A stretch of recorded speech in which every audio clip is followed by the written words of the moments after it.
This is the Panasonic AG CX350 camcorder, Panasonic's brand new handheld. It's a very nice camera. I'm going to show you all about it, introduce you to the physical aspects of the camera here. First up, we have the lens with lens hood. The lens hood is integrated and able to be removed with a quick twist. Underneath you'll find a 67mm filter thread, so you can attach external filters or, actually a lens cap, because if you take the hood off, well, the lens cap's built into the hood, so you'd have to replace that.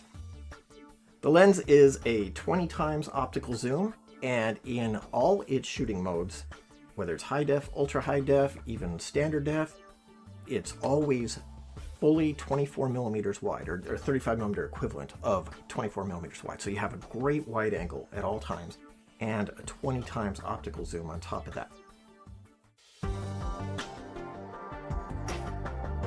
To this side, the lens has 3 rings: focus, zoom, and iris. And on the side of the camera here, you've got neutral density filters, 3 2-stop filters. So you got no neutral density, or 2 stops, 4 stops, or 6 stops. It's a very sensitive camera.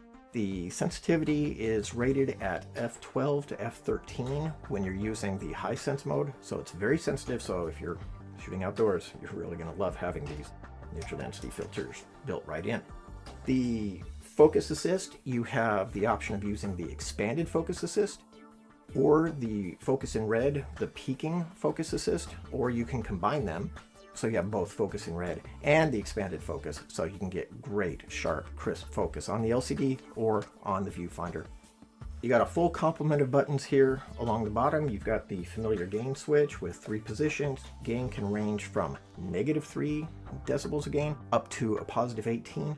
Or if you use super gain, you can get actually up to 36 decibels of gain. Plus, if you want to film in pitch black, you can do that too, because this has an infrared recording mode. Now you'd have to supply some infrared light. You probably have to get an external infrared light to make sure that there's some infrared out there.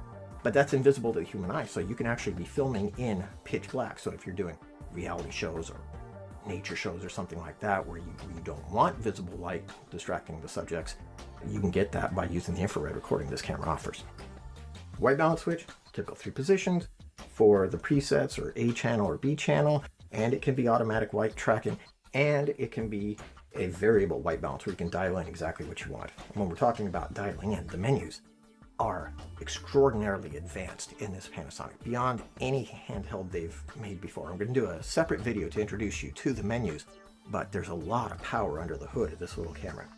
Which, I should mention, look at the size! It's fantastic! This is smaller than the prior generation, the UX180. It's even smaller than the prior HD-only version, the PX270. It's perfectly balanced, it's light, it's easy to use. A lot of people, when they're operating the camera, they want to be able to reach through to the other side to hit the zoom. You can actually do that. The handle is shaped such that we can get in here easily and use the offhand to control the zoom. So it's very ergonomic, very nice that way. You have a number of buttons over here, which are user buttons. There's 7 physical buttons and 5 virtual buttons for a total of 12 user buttons. First one, optical image stabilization. We all know OIS, that's a great thing to have. But this has Panasonic's hybrid OIS, which is tremendous. And it's actually really very good, even at the full 20x optical. You really have to try that out, especially combined with the hybrid. The second button is for the zebras. The third button is for the waveform monitor, which is the best exposure tool that you can have when using a video camera. The waveform monitor is fantastic. Panasonic's had them for many years, and of course the CX350 has it also. The fourth button is for automatic iris compensation. So if you're using automatic control, you can bias the exposure to be more open or more closed down, whichever you really prefer. You can program that in there. And the 5th button here is for slot select. There are 2 memory card slots on the back of the camera. The audio controls are over here. You have 2 channels of audio. You've got XLR input 1 and XLR 2, and you have the stereo microphone, so you can combine them any way you want. One channel can use one of the XLR inputs, and the other channel could be from the onboard microphone, or actually 2 channels. Both channels could be the same XLR input or 2 different XLR inputs. You got the freedom to combine them any way you want. The menus are controlled in a number of ways.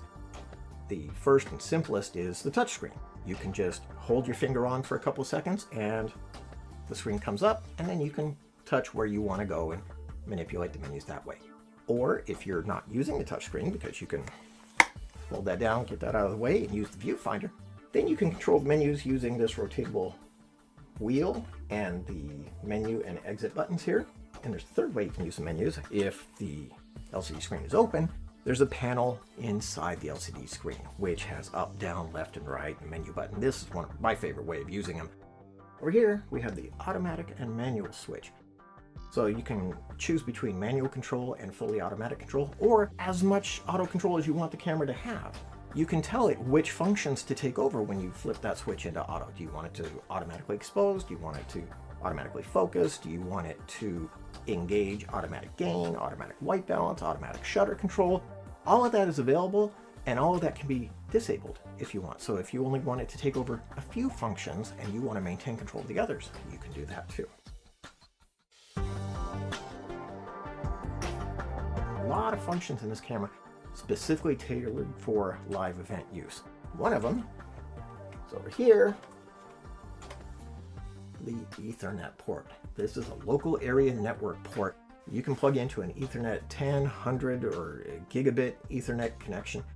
And that port can be used in two ways. It can be used to stream video to the internet. The other way you can use the networking port is with NDI-HX. Now that's a networking protocol that was established by NewTek, and they've implemented in the TriCaster, and Panasonic has implemented it in a number of their products and some of their cameras and in their HLC 100. If you have a whole switching setup, a whole live production, multiple camera environment, you can integrate one of these cameras, a CX350, right in there. If you buy a license, it's an optional license, so you don't have to pay for it unless you're going to use that feature. But you buy a license, you can then plug in to the NDI interface, and we're going to do a whole video on that specifically. So look at the other videos in this channel to learn more about that. But NDI-HX is a really neat feature that integrates your camera directly into a multi-camera switching live production environment. So these batteries are very nice. They charge faster than they discharge. So you could theoretically get through an entire shoot day with just two batteries, one on the camera and one on the charger. Up here we have timecode and SDI ports. The SDI is a 3G SDI. The timecode is a true LTC in and out, so you can synchronize and integrate with other professional cameras, timecode slates, whatever equipment you're using. Down here's the 12-volt input for the power supply. You can use the battery in the camera and have the power supply. The camera will be running off of the power supply, but power goes out, or you know, some guy walks by your tripod and kicks out the power cord or something like that, the battery will take over so you can seamlessly continue recording. Or if you're doing a live event, you're running around getting footage and the battery's almost about to die, but you can't stop recording, you could plug in the AC power here, pull out the battery, plug in the other battery, unplug, and keep going. Never lose a frame. So that's a neat feature. And up here it also has an AV jack. If you're involved in standard def production still, or you're needing to dub out to a DVD or something like that, you've got the ability to use composite video through the AV out. The viewfinder is really nice. You gotta check out the viewfinder. It's OLED, and something that's different in this camera than has been on the last few generations, viewfinder and LCD can be used simultaneously. So you have two separate outputs. Very, very nice. Another thing, under this port, there's a USB-C port. This is for plugging the camera into a computer, and that way you can read the cards directly. You don't need to have an SD card slot or an SD reader, whatever. You can use the camera directly as a card reader. And there's a second USB port up here where we have the optional WM50 Wi-Fi adapter. So the camera comes with this port here available. If you get the optional adapter, the AJ WM50, then you can establish a wireless network, and that wireless network can do one of two things. It can either be used to stream video directly to the internet. As long as you got a Wi-Fi connection, you can be a live capturing camera. The other way it can be used is as a network connection directly to a tablet or a phone. So you can have remote control, and you can control a lot of things, not just record start and stop, but you can record focus and zoom and white balance and shutter speed and all sorts of things. So the remote control offered off of the wireless is very neat. There is also a remote control jack for a wired remote. A little different from most of the prior Panasonics. It doesn't use the same protocol as earlier Panasonic. So if you have like a controller from an HPX 170 or something like that, that's not going to work. You want to get a controller that is made specifically for the Panasonic, because this does have the ability to manipulate iris through the port. Not all the controllers can, but there will be controllers offered from basically all the major controller manufacturer companies. Look for one that's made specifically for the Panasonic and you'll get the most compatibility and the most control out of that. Two XLR inputs, XLR2 down here, XLR1 up here. On the side of the camera, a nice little feature. They've got a bunch of mounting points, which is really nice. So you got two shoes actually, one here up at the front and one at the back. You got a 1/4-20 mounting hole, and then you have these two screws. These are great ways to attach an external monitor or a wireless receiver. The zoom is tremendous. The zoom is so widely controllable. You can feather in a zoom so that it takes 3 minutes from the wide angle all the way to the telephoto, or you can slam on that zoom, and if you enable the fast zoom function in the camera, 2 seconds. From 0 to 20 times in 2 seconds. So it's very nice, easy to control. You have a second zoom handle up here. This one is not variable speed. Well, it is. You can vary what the speed is on it, but it operates at one fixed speed. So you can set that to 1% of maximum speed or 99% of maximum speed. You can pick the one speed that goes. And it's nicely positioned so that if you're using the camera with one hand, you've got a record button and you've got the zoom control here. Last thing we're talking about, this panel of buttons up here. The familiar buttons, if you've used Panasonics before, you know, like counter and thumbnail and reset. There's another menu button up here and another exit button.